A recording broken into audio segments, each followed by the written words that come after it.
देखिए, एक चीज़ होता है मिसट्रस्ट, एक होता है डिस्ट्रस्ट। आपको इसका फ़र्क पता है? मिसट्रस्ट और डिस्ट्रस्ट में क्या फ़र्क है? नहीं, मिसट्रस्ट ऐसे हो सकता है जैसे मिसअंडरस्टैंडिंग, ठीक, और डिस्ट्रस्ट ऐसे हो सकता है जैसे कोई डिसऑर्डर, डिस्ट्रस्ट और डिसऑर्डर, ठीक। डिसऑर्डर, क्योंकि जो डिस्ट्रस्ट होता है वो एविडेंस बेस्ड होता है, क्योंकि अगर आप सड़क पे जाते हैं और ट्रैफिक सारी डिसऑर्डर में है, डिसऑर्डर में, तो नज़र आ रहा है ना भाई ये बत्तियां ख़राब ने तो लोग की गड्डियाँ फंसा के खलोते ने।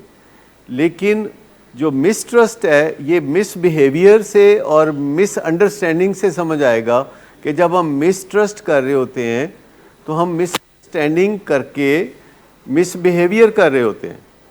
मिसबिहेवियर का मतलब क्या है? मिसबिहेवियर जो अच्छा था, यानी जिस चीज़ के साथ भी लफ्ज़ मिस लगेगा तो इसका मतलब है कि उसकी अंडरस्टैंडिंग कहीं गड़बड़ है। मिसट्रस्ट है तो अंडरस्टैंडिंग में कोई गड़बड़ है, और डिस्ट्रस्ट है तो अंडरस्टैंडिंग में कोई गड़बड़ नहीं, आपको पक्का पता है। जैसे डिस्ट्रस्ट है तो आप इसको समझना चाहते हैं तो डिसगस्ट को समझ लें, करैत आना, ठीक है। तो अगर आप गौर करें तो आपके अंदर से जो आवाज़ आती है, दो किस्म की आवाज़ आती है, तो इस आवाज़ को फिर कैसे एनालाइज करें? हायर पावर के बगैर आप नहीं कर सकते, और हायर पावर आपको ज़्यादातर ऐसी चाहिए जिस पे आप ट्रस्ट कर सकें।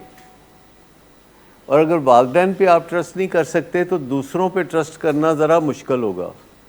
आई थिंक वजह हो सकती है कि हमारे अंदर जब दो आवाज़ें होती हैं तो एक आवाज़ ब्रेन की होती है और एक आवाज़ माइंड की होती है।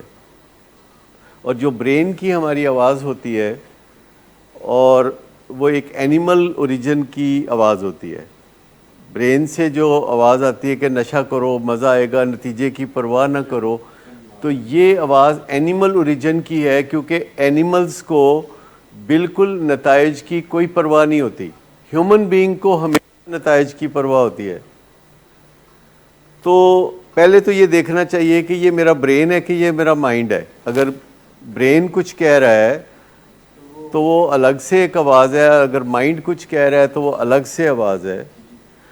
तो फैसला करने के लिए हमें कोई ना कोई हायर पावर तो चाहिए ना, जो कि बाहर है, और उस हायर पावर से सलाह लेनी चाहिए, और हायर पावर होनी तो लाजमी चाहिए। ये बात ठीक है कि जनरेशन, जिसे जनरेशनल गैप कहते हैं, वो ज़्यादा बड़ा होता जा रहा है, क्योंकि 500 साल पहले दादा के और बाप के और बेटे के ख्यालात में कोई इतना फ़र्क नहीं होता था, क्योंकि फ़र्क बहुत आहिस्ता चल रहा था। और आज से 100 साल पहले दादा और बाप और बेटे में फ़र्क कुछ ज़्यादा होना शुरू हो गया, और आज जो है वो तो ज़मीन आसमान का ही फ़र्क पड़ गया, क्योंकि चीज़ें और डेवलपमेंट्स बड़ी तेज़ी से हो रही हैं। और अगर हम गैप नहीं पैदा करना चाहते तो हमें बातचीत करते रहना चाहिए, क्योंकि जब हम वालिदैन से और वालिदैन हमसे बातचीत करते रहते हैं तो ये फ़र्क मिटता रहता है। बातें करने से फ़र्क मिटता है, क्योंकि जब कोई, जैसे देखिए कि कोई नया नया पेशेंट आता है तो हमारे और उसके ख़यालात में बहुत फ़र्क होता है।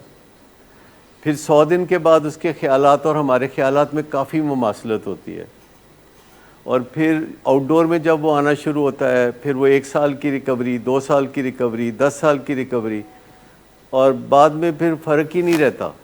वो सारे ख़यालात हमारे और उनके आपस में गड़मड़ हो जाते हैं, और फिर एक वक्त ये भी आता है कि हमें किसी मशवरे की ज़रूरत हो तो हम उनको बुला लेते हैं, जो 25 साल की रिकवरी वाले हैं।